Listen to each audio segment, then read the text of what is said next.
भरणी नक्षत्र जे आहे, जसं आपलं अश्विनी नक्षत्र झालं, आता भरणी नक्षत्रावरती कुठल्या गोष्टी करायच्या आहेत.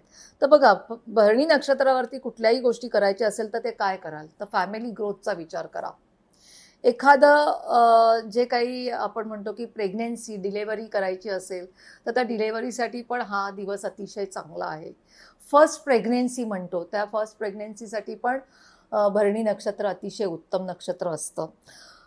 ॲग्रिकल्चर ज्या गोष्टी असतात, तर ॲग्रिकल्चरशी रिलेटेड तुम्हाला कुठलाही काही बिझनेस करायचा असेल तरीही भरणी नक्षत्र उत्तम नक्षत्र आहे.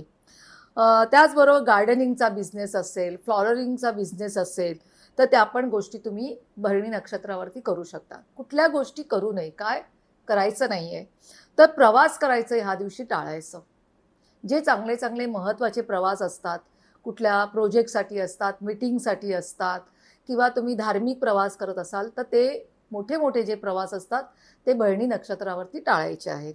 या दिवशी जास्तीत जास्त अकाउंट डिटेलमध्ये जे अकाउंटंट वर्क असतं, पैशाशी रिलेटेड काही गोष्टी असतात, त्याही करू नये. आणि ह्या दिवशी दीक्षा किंवा कुठलंही जे देवाचं कार्य असतं ते पण ह्या दिवशी करू नका.